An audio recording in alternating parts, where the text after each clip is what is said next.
कोयल और सूरज दोस्त के घर से खाना खाकर अपने घर वापस आ जाते हैं। आ गया बेटा, कैसा रहा? बहू के तोतले होने का राज खुला तो नहीं ना? अले तुआ तुआ तुआ, तब मुझको चिल्लाना पड़ा। क्या क्या चिल्लाना? भगवान, क्या चिल्लाना पड़ा? बोला तो तुआ तुआ चिल्लाना पड़ा। फिर कोयल सूरज की तरफ देखती है। क्या ना तुम्हारी माँ भी ना। ये बोलकर कोयल अपने कमरे में माफ कीजिएगा, अपने कमरे में चली जाती है। अरे सूरज, क्या तूला? मेरी तो कुछ समझ में नहीं आया। माँ, कोयल चूहा बोल रही थी। और फिर वो वहाँ की सारी कहानी माँ को बता देता है। सूरज की माँ उसे समझा देती है कि वो उसके ससुराल वालों से बात करेगी। अगले ही दिन कोयल की माँ कोयल के ससुराल आती है। कोयल की सास उनका स्वागत करती है। अरे मैना बहन, आइए आइए, कैसे आना हुआ? जी मैं कुछ तोलने आई थी। जी मैना बहन, क्या तोलना है? अब तो आपकी बेटी की शादी हो गई है, अब तो नाप तोल के ना दिया करें, अपनी बेटी को झोली खोल कर दिया करें। वैसे तोलना क्या है, बाट और तराजू मंगवा दूं क्या? अरे माँ, बड़े घर की बेटी है तुम्हारी बहू कोयल, जरूर सासू माँ सोने में तोलने की सोच रही होंगी अपनी इकलौती बेटी के पति को। क्यों सासू माँ? नहीं नहीं, तोलने नहीं, तोलने तोलने, कुछ तोलने आई हूँ कोयल से। अब सूरज और उसकी माँ को समझने में देर नहीं लगती कि उसकी माँ कोयल से कुछ बोलने आई है। कोयल की माँ मैना उससे बात कर निकल ही रही होती है कि कोयल की सास बोल उठती है। सुनिए मैना जी, साइलेंसर से आवाज ऐसी क्यों आ रही है ये तो मैं समझ गई, लेकिन ये भी बताती जाइए कि इसका इलाज क्या है। क्या क्या समझी नहीं? अरे सासू माँ, 4 लोगों के सामने अब इज्जत कैसे बचानी है ये भी बता दीजिए, क्योंकि ये बोलेगी तो हमारा तो रहा सा भी खत्म हो जाएगा। अले इतनी अच्छी बात। छी? अरे क्या छी छी, बात 100% की और सही है, सोल्यूशन दीजिए बस। मैना उन लोगों को आइडिया देती है, जब भी वो कहीं जाए तो किसी की अच्छी सी आवाज़ रिकॉर्ड करवा कर कोयल के कपड़ों में छुपा दे। जैसे ही कोई पूछे रिकॉर्ड बजा दे। अब सबको ये आइडिया जम जाता है। एक दिन उन लोगों की पड़ोसन घर आती है, जिसे देख कोयल जल्दी से रिकॉर्डर साड़ी में छुपाकर उनके सामने खड़ी हो जाती है।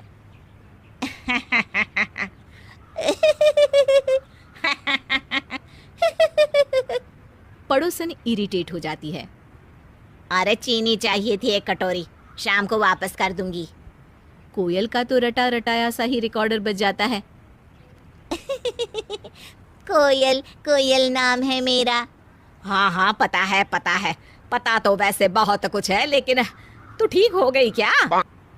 जी बहुत अच्छा लग रहा है। हाँ हाँ कोयल, तेरी कोयल सी आवाज दोबारा ठीक ठाक सुनकर मुझे भी अच्छा लग रहा है, चलती हूँ। लेकिन कोयल का टेप रिकॉर्डर तो रटे रटाए डायलॉग ही पकड़कर बज रहा था। हाँ हाँ, खाना बहुत अच्छा बना है, खाकर जाती तो और अच्छा लगता। पड़ोसन खुश हो जाती है। मैं तो सिर्फ चीनी लेने आई थी, लेकिन खाने की खुशबू भी बहुत अच्छी आ रही है। अरे जरूर जरूर, मैं खाना खाकर ही जाऊंगी। अब दूर खड़ी कोयल की सास और पति ये सारा माजरा देख रहे होते हैं। तभी सास वहाँ जल्दी से आ जाती है। अरे सुषमा बहन, कैसे आना हुआ? तब कोयल के टेप रिकॉर्डर से आवाज निकलती है। कोयल नाम है मेरा। सास कोयल की तरफ देखती है। हाँ हाँ बेटा कोयल, पता है हमें, जरा अंदर जा, तेरा पति तुझे बुला रहा है। कोयल सास की बात सुनकर वहाँ से चली जाती है, लेकिन जाते जाते फिर से टेप रिकॉर्डर में से आवाज निकलती है। कोयल नाम है मेरा। कोयल नाम है मेरा। पड़ोसन बड़े ही आश्चर्य से कोयल की तरफ देखती है, लेकिन सास पड़ोसन का ध्यान भटकाने के लिए कहती है, अरे हाँ ये ले चीनी, और फिर से जरूर आना। हाँ सुषमा? अरे वो कोमल बहू खाने के लिए। अभी वो पूरी बात बोल ही नहीं पाई थी कि सास बोल पड़ती है। अरे खाना कहाँ हम लोग दोपहर में खाते हैं, सीधे रात में एक टाइम बनाते हैं और वही सुबह तक चलता है। सही कह रही थी कोयल, खाना बनाने का वक्त हो जाएगा थोड़ी देर में। पड़ोसन समझ नहीं पाती है और चीनी लेकर चली जाती है, लेकिन पास खड़ी सास और पति ये देखकर खुश हो जाते हैं कि मैना का आइडिया हिट है। अब जवाब जो भी आए, आ तो साफ साफ रहा है ना। बेचारे यही सोचकर खुश हो जाते हैं। ललिता की 2 बहुएं थी, पर बड़ी बहू लता जितनी खुशमिजाज थी, छोटी वाली आरती उतनी ही घुन्नी, मन ही मन किलसती रहती थी। अरे बड़ी बहू, जरा मेरी दवाइयाँ तो ला दे। आरती, जा माँ को दवाइयाँ दे देना, मुझे छत पे काम है। जैसे कि मेरे पास कोई काम ही नहीं है। मैं छोटी क्या हूँ इस घर में, जिसको देखो मुझ पर रूप जमाता रहता है। खुन्नस से भरी आरती दवाइयाँ तो सासू माँ को देती है, पर मम्मी जी मेरा सर दर्द हो रहा है, मैं अपने कमरे में जा रही हूँ। अच्छा ठीक है बहू, तुम ना लता को बता देना, जिससे वो बाकी के सारे काम देख लेगी। लता की तारीफ सुन के उसे और गुस्सा आने लगता है। वाह, मेरी तो जैसे कोई वैल्यू ही नहीं है। लता लता लता, जिसे देखो जेठानी जी के नाम की माला जपता रहता है। लता सासू माँ से दोपहर में क्या खाना बनाए ये पूछने आती है। तभी रमेश भी आ जाता है। अरे माँ, मैं सोच रहा था कि हम आज बाहर खाना खाए, मौसम भी अच्छा है और ऑफिस से ऑफ भी मिला हुआ है मुझे। अजी, पर मैं कैसे जा पाऊंगी? रिंकू का होमवर्क भी कराना है और ट्यूशन भी भेजना है, ये सब कैसे होगा? आप सब चले जाइए ना। अरे बहू, आरती है ना घर पे, वैसे भी उसे सर दर्द है, तो बाहर जाने से बेहतर है कि आराम ही कर ले घर पे। और रिंकू जब आएगा स्कूल से तो उसे भी संभाल लेगी घर रह के। तुम चली जाओ, पूरा दिन घर के कामों में ही लगी रहती हो। आरती ये सब अपने कमरे से सुन रही होती है। हाँ हाँ, क्यों नहीं, मुझसे तो पूछने की भी क्या जरूरत है। गुस्से से तिलमिलाती आरती मन ही मन अपना खून जलाती रहती है, पर किसी से कुछ कहती नहीं। फिर रात को, अरे आरती, आज तो तुमने काफी आराम कर लिया, कैसा लग रहा है अब तुम्हें? बता भी दूंगी तो भी किसी को क्या फर्क पड़ेगा। आप बताइए, कैसा रहा आपका दिन? आप सबने तो खूब मजे किए होंगे बाहर। हाँ हाँ, शहर में एक नया रेस्टोरेंट खुला है, हमने आज वहाँ खाना खाया और फिर आइसक्रीम पार्लर गए और वहाँ आइसक्रीम खाई और फोटोज भी खींची। देखो तो। वो मोबाइल में पिक्चर्स दिखाती है।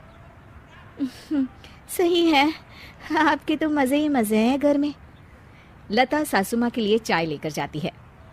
माँ जी, आपको आरती का स्वभाव कुछ बदला बदला सा नहीं लगता?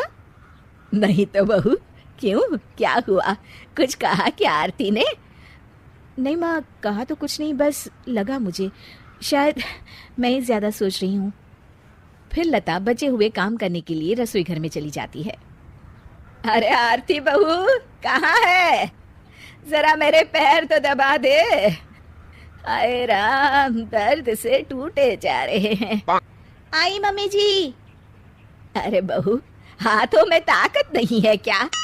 जरा जोर लगा के दबाना। इस बुढ़िया को देखो, प्यार लुटाने के वक्त दीदी के गुणगान और काम के वक्त मैं ही याद आती हूँ। नौकरानी बना के रखा है इसने मुझे। तभी वहां लता आ जाती है। अरे मम्मी जी, आपको याद तो है ना, कल हमें शर्मा जी के बेटे की शादी में जाना है।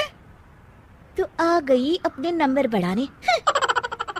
अरे हाँ बहू, बहुत अच्छा हुआ जो तूने याद दिला दिया। सुबह जल्दी उठना पड़ेगा। अगले दिन, मम्मी जी देखिए ना, मेरे पास एक भी ज्वेलरी इस साड़ी की मैचिंग नहीं है, मैं क्या पहनूं?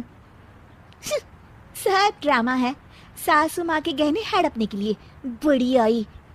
तो क्या हुआ दीदी, मम्मी जी से ले लो ना, आपको तो दे ही देंगी, आप उनकी फेवरेट जो हो।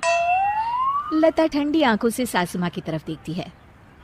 तुम्हें ऐसा क्यों लगता है कि मैं लता को ज्यादा प्यार करती हूँ? इसमें समझना क्या है मम्मी जी, दिखता है वो तो मुझे। सासू माँ अलमारी से 2 थैले निकालकर दोनों बहुओं को एक एक पकड़ाती है। ये लो, मैंने पिछले हफ्ते ही तुम दोनों के लिए नई साड़ी और गहने ले लिए थे। मेरे लिए तुम दोनों ही बराबर हो। बस लता मुझे अपनी दिक्कत बता देती है, जिससे मैं उसकी मदद कर पाती हूँ। तुम्हें भी कोई दिक्कत हो तो मन में मत रखो, आके मुझसे बताओ, मैं उसका हल निकालूंगी। पर तुम मन ही मन गुस्सा करती रहोगी, घुटती रहोगी, तो मुझे कैसे पता चलेगा? आरती की आंखों में पछतावा होता है। मुझे माफ कर दीजिए मम्मी जी, और दीदी आपका भी मैंने बहुत दिल दुखाया है, माफ कर दीजिए। अरे छोटी बहन की बातों का कोई बुरा मानता है क्या भला? फिर दोनों बहुएं सज धज के तैयार हो जाती है जाने के लिए। संध्या अब माला की मदद से रूप बदल सकती थी। उसके ननद उसके पास एक समस्या लेकर आती है और संध्या उसका समाधान सोच रही होती है। इसका समाधान तो अब मुझे वरुण के ऑफिस जाकर ही पता चलेगा। संध्या वरुण की ऑफिस के बाहर किसी और व्यक्ति का भेष बदलकर खड़ी होती है। तभी संध्या देखती है वरुण एक लड़की के साथ ऑफिस से बाहर निकल रहे होते हैं और वे दोनों हंस रहे होते हैं। उन्होंने एक दूसरे का हाथ भी पकड़ कर रखा था। बाप रे, इसका मतलब रूपाली का शक सही निकला। इन दोनों के बीच सच में कुछ न कुछ चल रहा है। कुछ तो करना पड़ेगा। संध्या अपने फोन में उन दोनों की वीडियो बना लेती है।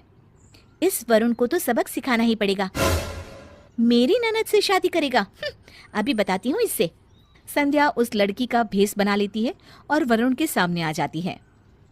अरे रश्मि, तुम गई नहीं घर?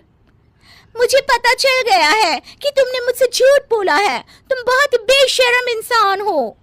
अरे मैंने क्या किया रश्मि? तुमने छुपाया कि तुम्हारी शादी तय हो गई है। तुम इतने बड़े झूठे निकलोगे मैंने तो सोचा भी नहीं था। आज के बाद मुझसे मिलने की कोशिश भी मत करना। हाँ। अरे मेरी बात तो सुनो रश्मि, मुझे माफ कर दो। संध्या वहां से चली जाती है और अपने असली रूप में आ जाती है। घर जाकर सबको वीडियो दिखाती है। हे भगवान, मतलब मेरा शक सही निकला। वरुण सच में किसी और लड़की के साथ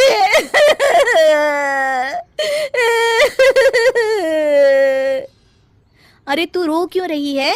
अच्छा हुआ कि शादी से पहले ही हमें वरुण की सच्चाई पता चल गई। सुनिए जी, आप वरुण के घर फोन करके बोल दीजिए कि हमें ये रिश्ता मंजूर नहीं है। तुम सही कह रही हो संध्या, मैं अभी फोन करके बता देता हूँ। थैंक यू भाभी, आज आपकी वजह से मैं बच गई।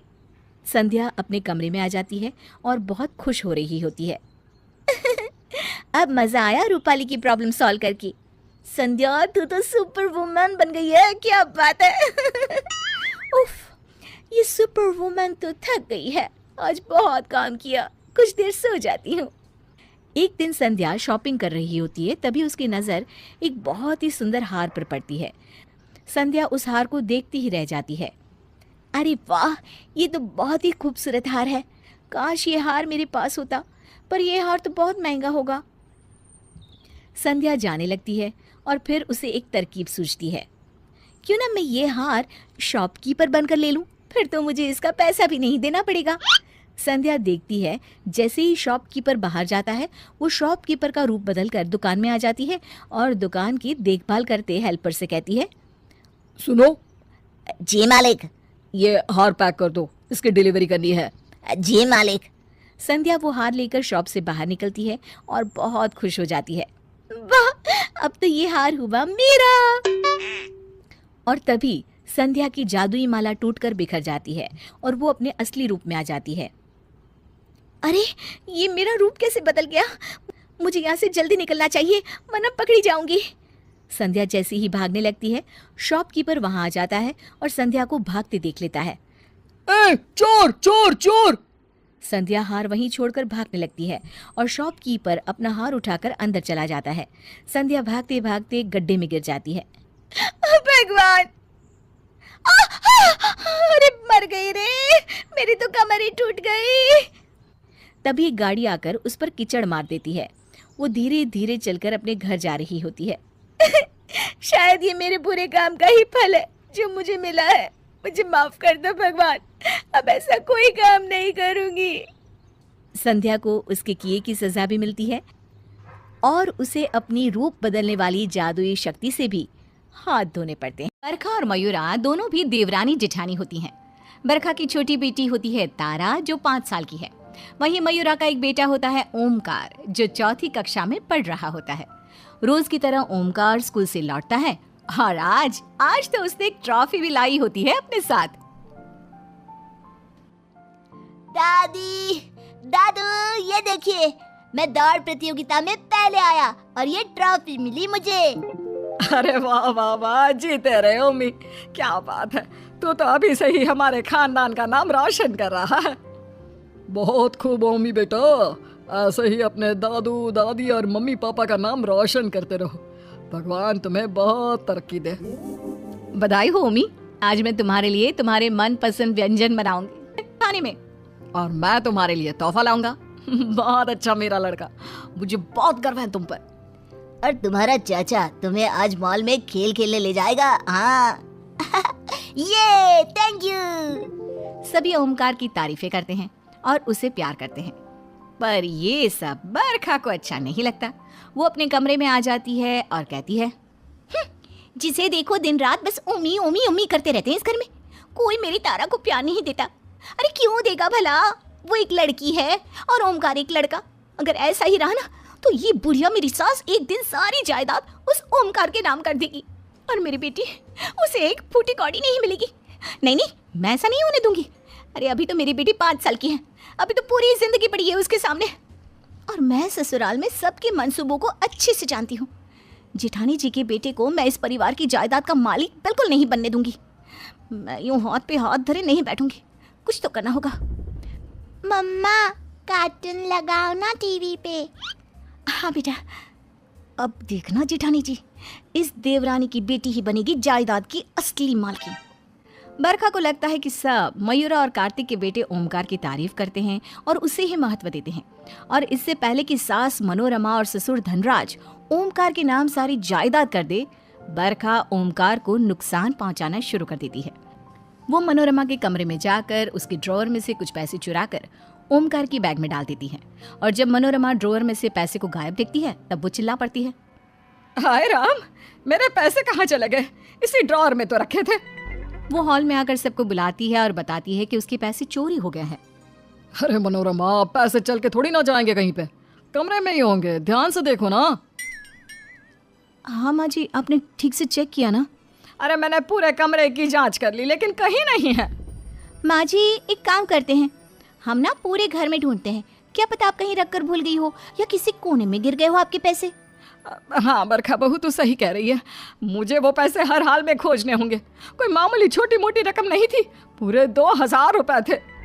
बरखा और बाकी घर वाले पूरे घर में पैसे को ढूंढने लगते हैं और जानबूझकर बरखा ओमकार की बैग में से पैसे निकालकर सबको दिखाती है और बात का बतंगड़ बनाती है। हे भगवान, ये पैसे तो ओमी के बैग में से मिले।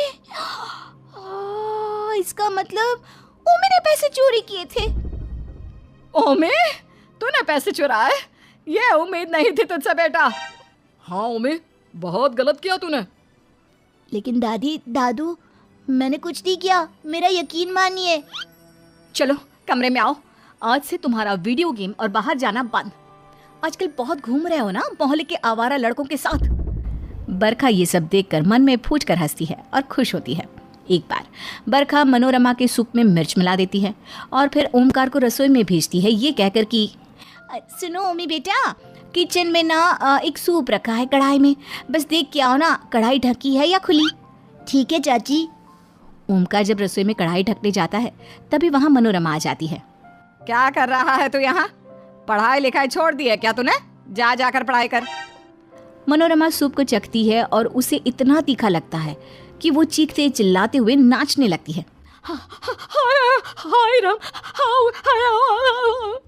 बरखा वहां आकर तुरंत मनोरमा को पानी देती है और मनोरमा ओमकार को फिर से डांट लगाती है। अरे कल मुहे, मटर का दाना है लेकिन काम तो बड़े बड़े बैंगनों की तरह कर रहा है। इतनी सी उम्र में तो अपने घर वालों से बदला लेने लगा। जानबूझकर इस सूप में मिर्च मिलाई थी ना तूने? नहीं तो दादी, मैं तो सूप की कढ़ाई को ढक। चुप, एकदम चुप। आज से तू मेरा कुछ नहीं। बरखा, तारा को तैयार कर, आज मैं उसे अपनी सहेलियों के पास ले जाऊंगी। ओमकार खूब रोता है और बरखा उसे घर वालों की नज़रों में बुरा बनते देख खूब खुश होती है। ऐसे ही एक दिन बरखा धनराज और मनोरमा के रूम में जाकर उनके कपड़ों को कैंची से काट देती है।